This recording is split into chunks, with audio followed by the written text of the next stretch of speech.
Welcome back to Talk of the Town. I'm Steve Noxon, and joining me on the phone right now is anti-bullying and anti-violence expert, education specialist, and founder of Teach Anti-Bullying, and the author of Inside the Mind of a Bully, From Victim to Advocate, Dr. Claudio Cerullo. Dr. Cerullo, welcome to Talk of the Town.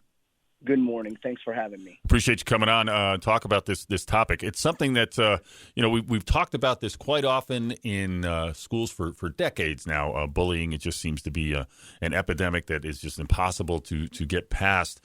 But unfortunately, even though we have put so much effort and energy into addressing this problem, it seems that with the advent of all this social media and technology, it's actually made the problem worse. Well, yes. When you look from a cyberbullying perspective, and then obviously fast forward, some 15 years, who'd have thought that in 2020 we would have a pandemic, which certainly, rises the level of cyberbullying, especially when you look at children who are now, and adults who are, virtually learning. It doesn't go away. It may be hidden and it is a silent threat, but certainly still very prevalent. Certainly from a standpoint of teen suicide right now, we're very concerned because just last year the CDC has announced that it is the second leading cause of death among our children 13 and 19. And we're seeing it, whether it's Zoom bombing, issues on social media such as Snapchat and TikTok, children and adults, and we see it right at the political spectrum, they're still finding a way to cause havoc on and off, in and out of the classroom, on and off of the playing fields, and certainly from behind one's desk. And it continually has to be addressed, whether it's one person or a team of people. We're accountable. We're accountable for our actions. As you can clearly see, our current president has just terminated one of his deputy chief of staffs for being rude to a reporter. And, it can't be tolerated. We have to hold people accountable for what they do on and offline. And it is just so disheartening because, with all of this advent of all this technology, we were talking in the last hour about maybe the concept of autonomous cars and how technology is going to be so radically different in a huge part of our lives. Even decades from now, we won't even recognize it. But sure, instead of it bringing out the best in us, it seems for some people to bring out the absolute worst in them. And that is true, right? It's a catch-22. We love technology. We love it when it works. It makes most of our lives easier. Now, for many, I don't know about yourself, I'm an old school guy, right? I still write checks out and I pick up the phone, and I'm not, I don't like text and email. But for many in a new, generation of what I call generation text, it is a social dilemma. And on Netflix just the other night, my family and I were watching The Social Dilemma and what it is doing to us as adults, what it's doing to our children. So the question becomes is how do we address it? While it's very, very good and it's positive, it can also be very destructive. And that's why I say it's a silent threat. It happens. It happened to all three of my children. It happens to many, many thousands of kids that we've helped around the United States. And the question is, how do we come together as a school community or as a society to take a better look at this? In your opinion, do you think that the social media platforms have brought out a bad side in people that maybe wouldn't have existed otherwise? Or do you think that it's just giving them a different platform and being able to be as mean and nasty and rotten as you want online is now, as you talked about with the press aid to President Biden, bleeding back over into our real world interactions? It's both, and I agree with that. It's a great question. It's both. It's brought out the bad side, and, unfortunately for many, whether it's, again, children or adults, they like to hide behind a platform. They like to create finstas, fake accounts, whether it is on Facebook or Instagram or Snapchat or Twitter or, TikTok. That is certainly brought out evil, and that is no doubt in my mind. And the thousands upon thousands of cases that we've looked at, and even in writing my new book, addresses all of these cases and how, we have now raised the level of even systemic racism and how we can hide behind a platform or even an email. And I'll give you a for example there. If you haven't heard of 10-minute mail. 10-minute mail, my daughter, among 20 other girls in my general Philadelphia region, were victimized by an email that you can simply download the app and you can send havoc to somebody and try to extort the teenage girls by exposing themselves. And we had 4 municipalities, the state police, the attorney general's office in Pennsylvania, and my daughter was one of 23 other girls in our region that were victimized to try to extort them by saying, we have your nudes. And then when we had the investigation and the police did investigate and narrowed it down to who we thought the perpetrator was, they couldn't prove that that email went to that person simply because then it disappeared. These are the types of tools that are created by university students, by tech scholars that basically can cause havoc and cause a problem for just anyone, you, me, a teacher in a classroom, your boss, and certainly kids today in and out of the classroom or off the playing fields. And we've taught our kids that the more likes you get, the more followers you have, Correct. The more retweets you get means you're more popular, means you're better than the next person because of look at all of this attention. But the problem is we haven't taught them how to deal with some of this cyberbullying that you're talking about. Like, it's not important that you get likes on Facebook. Unfriend people, block people. Don't be merciless. I had this conversation last night when we were trying to get truth from my own daughter. Now, while we're not sure what had happened in a household when we were not here, kids know when parents are away. Kids show up at a house. Kids want to use the house as a hut for partying. And I said to her specifically, you got to get away from the drama, whether you're involved or not. Cut these people out, block them, delete that particular social media platform, come up with a new one and really be selective of the people, the friends in your life, because they will find you and and they're like, well, Dad, I don't do anything to anybody. Yeah, you don't have to. We often don't do anything to anybody. They may not like you for who you are, your color, your ethnicity, where you come from, what you have. And certainly the perils to this is certainly being able to use the platform to know someone's out of town. Your mom or dad are not home. We're bringing the alcohol. We're bringing the drugs. I mean, that's what we did not have, right? Me growing up 36 years ago, at best, we had a newspaper, which the next day was thrown out and nobody knew what happened. Now everybody can Google something and use it against you. You're victimized. You're harassed. You may not find employment. I mean, this is where I wrote a petition. I wanted to challenge our Congress to look at legislation like they're doing in Europe, and it is the right to be forgotten in certain cases that may not come back to haunt somebody for whatever happened in his or her life.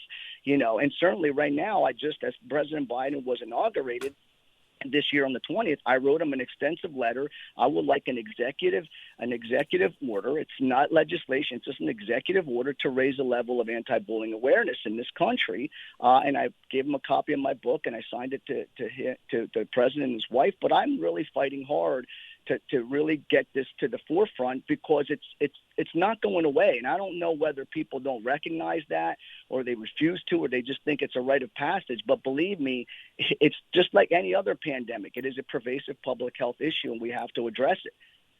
One of the other things that I've just been so disheartened by in our society is this growth of cancel culture.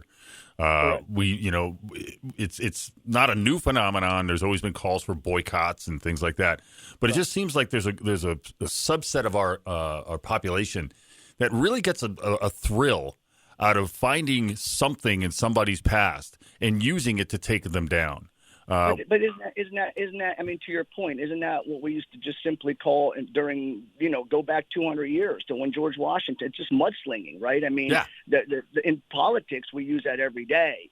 It's whether or not, and people can buy into that. Oh, this one got arrested for a DUI when he was in college. Barack Obama smoked marijuana. This one got arrested for shoplifting. I mean, and the problem is in way it's presented by the media and protected by the First Amendment, yeah, this is what happened. But what's the aftermath of it? What if something, was altered, it was dismissed, or, it wasn't the way it was portrayed by the, the media, whether it's print or news. However, does it get altered, right? You don't see in the fine print, well, here's a new headline to it.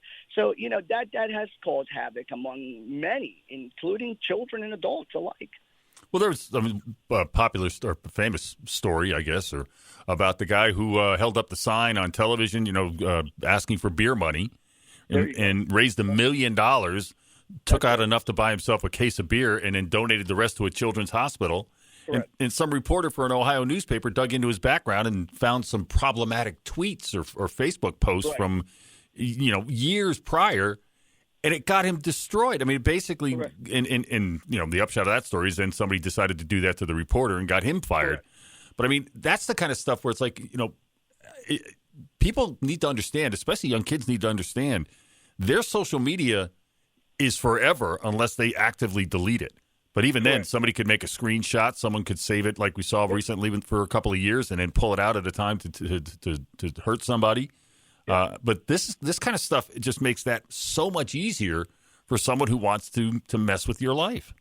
It happens every day. I mean, this is not new to me or new to us. This is part of a social media, epidemic or whatever you want to classify it as. It happens, and we often use it to hurt someone. No matter what, whether somebody has paid a price or someone has been incarcerated and comes out. I mean, when does someone have the right to move on in her own life? I mean, we say, oh, you can do 1,000 acts of kindness, and then somebody makes a mistake, whether they post something, use poor judgment, make a racial slur, or whatever the case may be, and they use poor judgment, and they pay for that financially, whatever the case may be.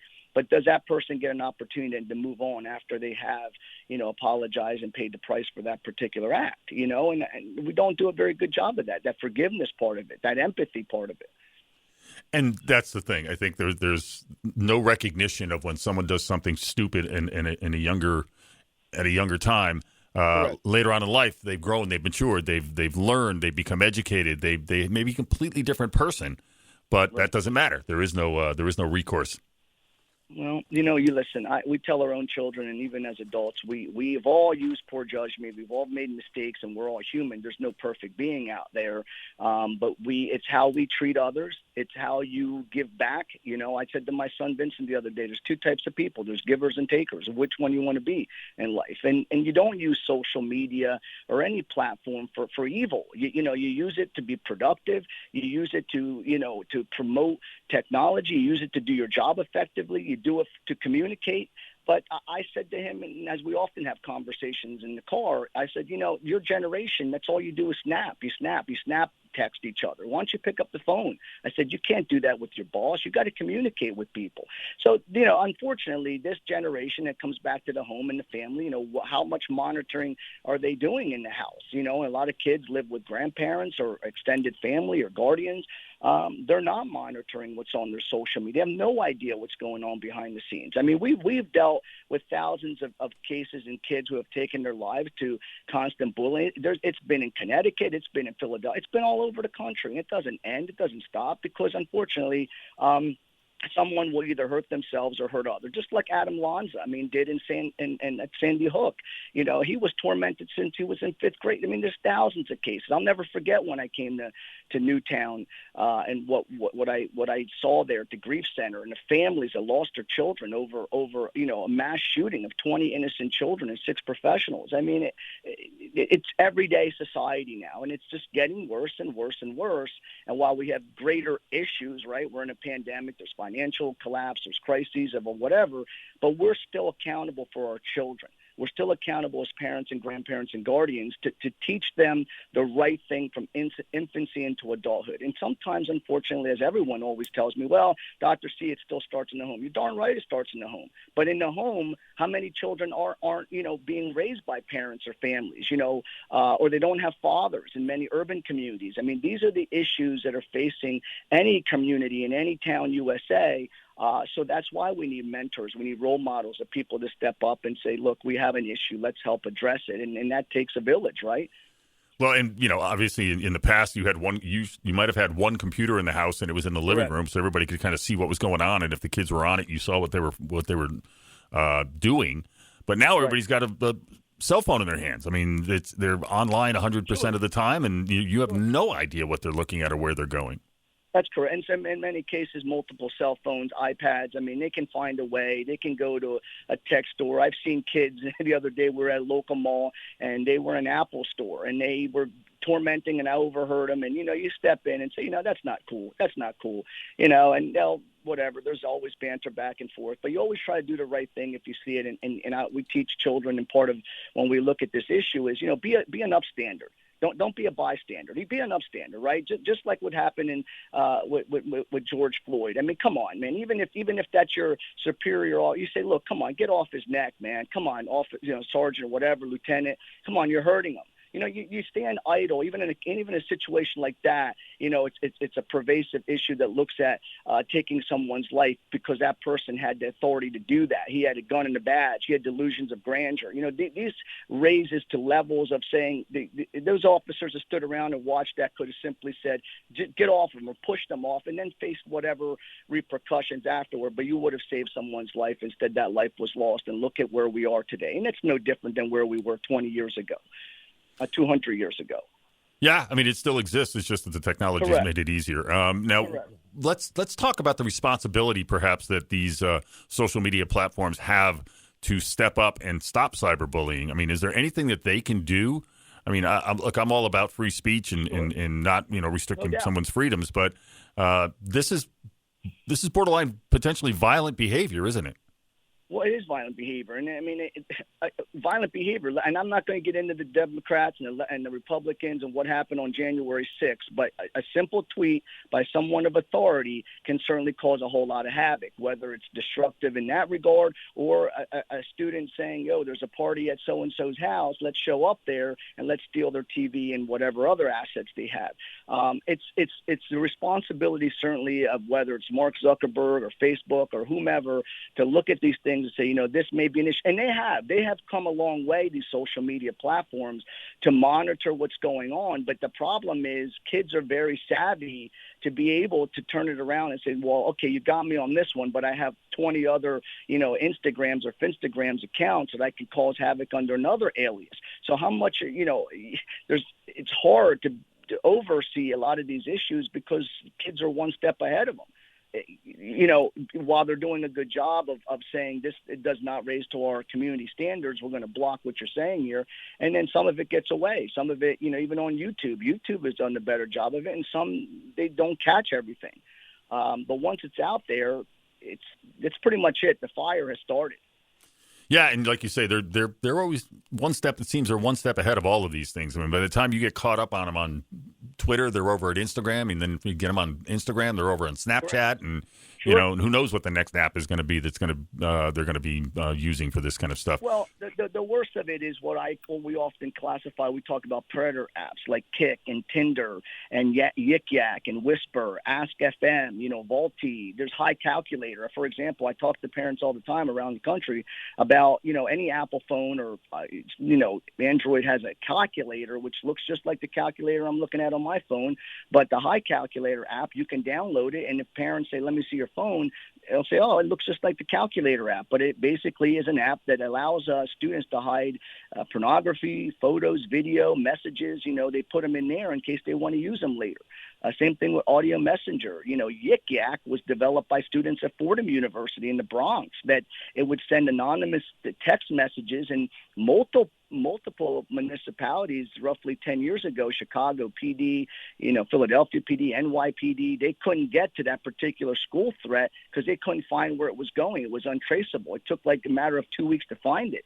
So these are technology that it's used bad, but if it's used good, it works. And there's also what I talked about is the Snapchat, the fake Snapchat, which again, if we were, virtually or in person, I would show you what these look like, but it basically hides what's called snap porn. So you're committing, the dissemination of child pornography by sending nude photos, and they often talk about what they call revenge porn, to take a screenshot of someone who doesn't have their clothes on to use it against them later, most prominently, little girls or young teens. but they don't realize they're committing an act. It's a criminal act in any state.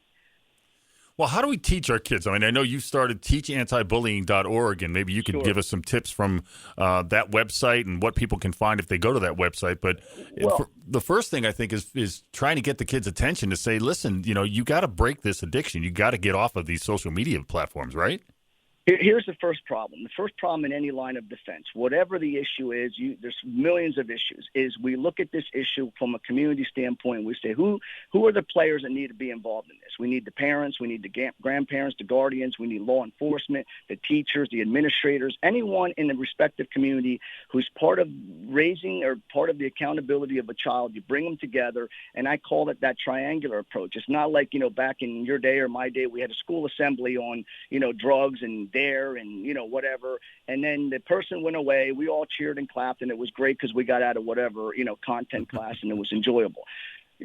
We come in, you talk about the issue, we're very powerful. I leave kids in tears. I mean, this is just my organization, I can't speak for anybody else, but the idea is to engage kids to understand how their behavior will not only impact their lives in the present and in the future, but impact the lives of others. They will be impacted by colleges who will look at a text or something that was put out there, and believe me, you won't get that scholarship. You will not be admitted into the University of Connecticut or wherever you want to go if they see something that perhaps raises to the level of their own college or university standards. And then you got to train the teachers. You got to train not just the teachers, but everyone in that respective community that's involved with a child, the custodians, the bus drivers, those, wearing the hairnets in the cafeteria. Everybody has to understand what real bullying looks like and what it does not. And then you got to bring the parents in. Now, there's where you get some disconnect, because the parents who are going to come in are the proactive parents, not those, 500 parents in the school district, in that community, in that school. So now the parents who say, well, my son or daughter is not the bully, when in fact they may or may not be, they're not there, they're not present. So how do we get to them? You make sure you get to them through your code of conduct. You make sure it's not tolerated. When we talk about zero tolerance, it's zero tolerance. And you address that accordingly in that school community, in that school climate. And you don't just say, hey, we're talking about bullying in October, which is National Anti-Bullying Month, but we're talking about it all year round. Right now, we're in February, Black History Month. So guess what? In March, we're not going to talk about Black History Month. We're going to go back to systemic racism. It's a farce, and we got to do a better job of educating all 10 months out of the school year, and, continue with parents and families in your home. This is proper procedure. This is what we do. This is what we don't do.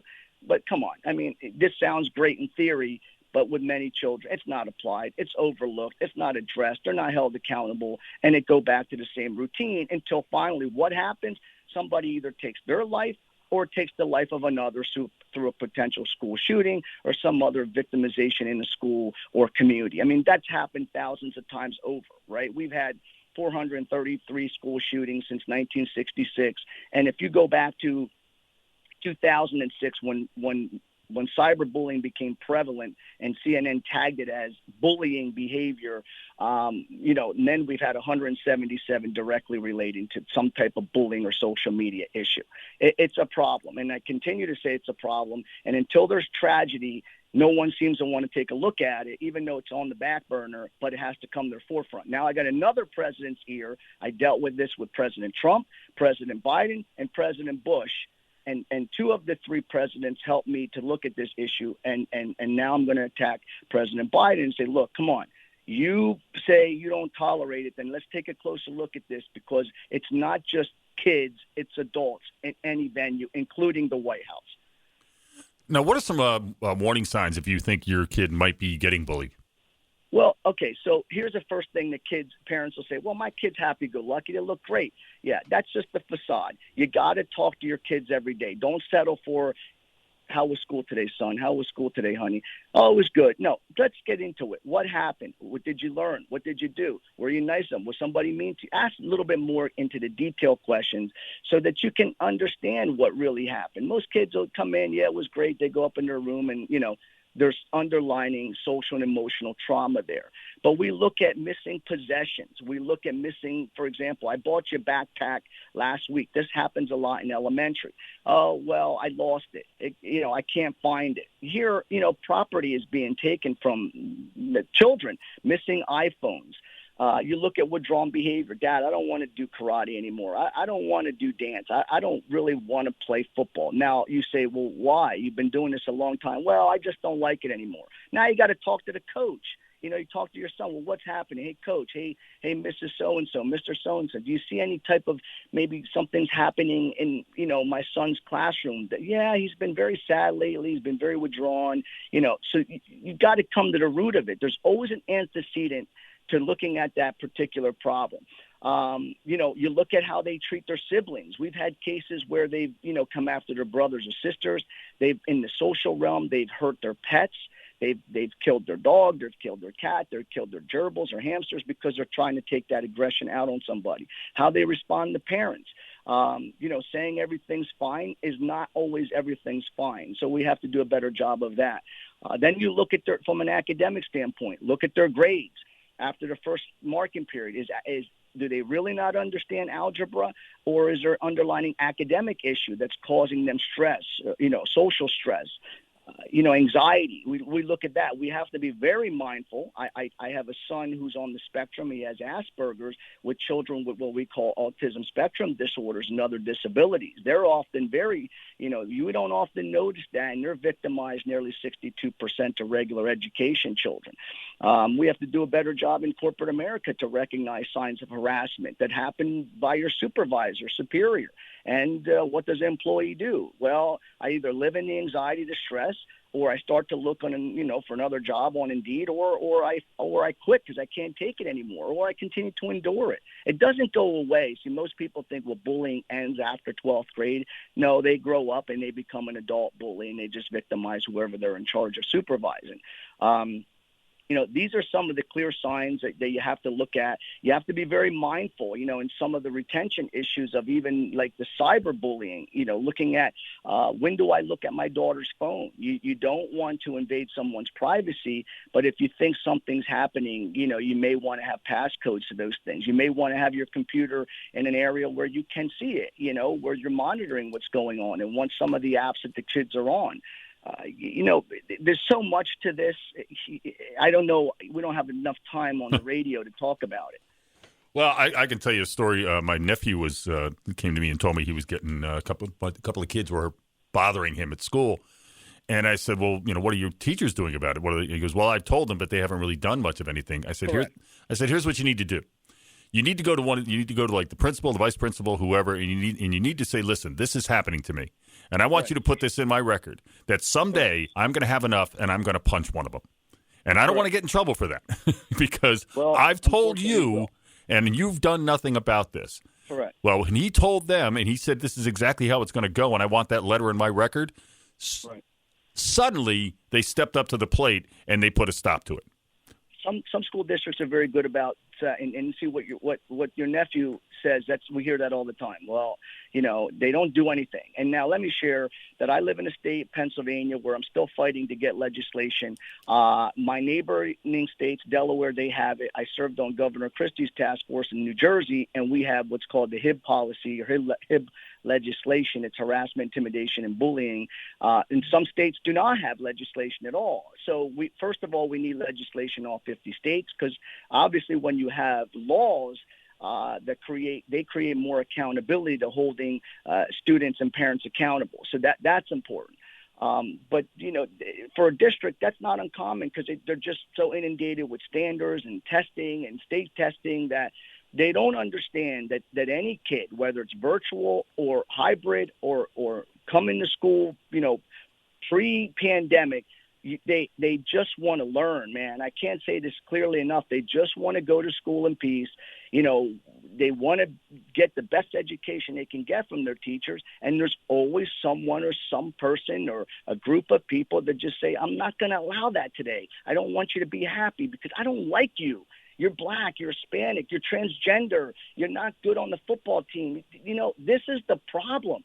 I can't be this is my biggest bone of contention with today. And parents have to do a better job at home of saying, you know, what's the problem? And then you got to say, well, we often address the victims, but let's talk about the bully. Like, are we addressing the bully? Maybe they have issues of their own that have never been addressed. And then they grow up like a Richie Incognito, right? Who, if you recall, had played football at Nebraska and Penn State, and then had an issue with Jonathan Martin, and then got arrested, and now, ironically, he lives in San Francisco, and he's some anti-bullying advocate. So, we got to address the bully. What's happening to him or her? Is there tragedy or trauma? And the buzzwords, the keywords are social and emotional learning, which we're doing in schools, but we also have to look at trauma-informed care. We often say, what's wrong with that kid? You see that and hear, what's wrong with that kid? But we don't ask, well, what happened to that kid? What happened to that child back in 5th grade that was never addressed? Now, you're fortunate. Your nephew, they addressed it. And that's what parents have to do. They have to say, look, I'm telling you now for the record, my son or daughter has reported this. Nothing has happened. So if they take action, it's on the school. Now, here's the problem. The school is going to say, well, your son or daughter brought a weapon. Your son or daughter was involved in that altercation. He's suspended. She's suspended as well, even though they were the victim in the first place.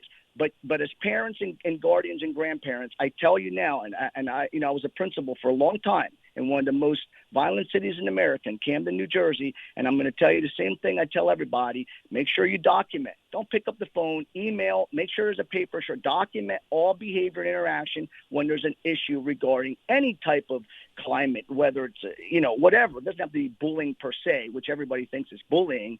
Sometimes it's just an altercation that happened on the playground. Well, right? what's interesting about it is, once they find out you're documenting this, suddenly that tends to light a fire under them because now they realize they're going to be held accountable. Exactly. That's how we hold them accountable. Yep, exactly. It's either my son or daughter is going to get suspended, and again, I don't want my son or daughter to strike back. I don't want them to hit somebody or hurt somebody, but I do expect the school administrator to if I tell you it's happening, investigate it. Don't investigate it tomorrow. Don't investigate it, 2 days, right away, immediately. Yep. Address it, look into it, involve the other parents, tell them this is what's happening, and take care of it right away. Oftentimes it lingers and it doesn't go away. And then on top of it, the silent threat to this is the children who often say nothing and do nothing. And they basically suffer in silence just like adults do in the workplace when it comes to harassment, just another tagline for bullying in the adult world.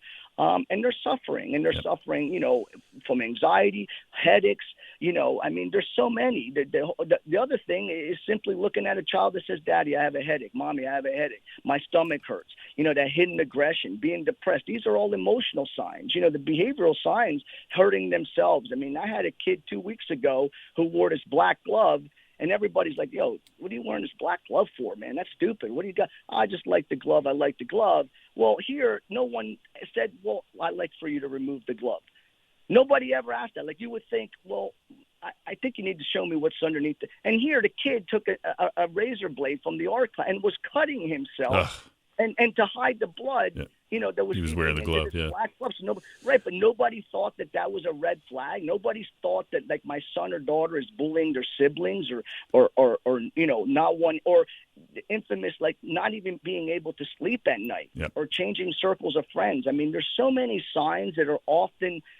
And what do? You watch CNN, you say, now we're going back to January 6th. Let's dissect this. Let's look at all the signs. Well, it's too late. Yep. The incident happened. Let's try to prevent it. Well, Dr. Cerullo, we're coming up against the clock here, but I just want to thank you very much for your time here today. And I want to remind people that if they want to learn more about this, they can go to teachanti-bullying.org. You also have a website, drclaudiocerullo.com, and the book is called Inside the Mind of a Bully, From Victim to Advocate, and I imagine it's available everywhere books are sold. So I want to thank you very much for your advocacy and very much for your time here today, sir. Thank you so much, and thanks for having me. Sure enough. You take care.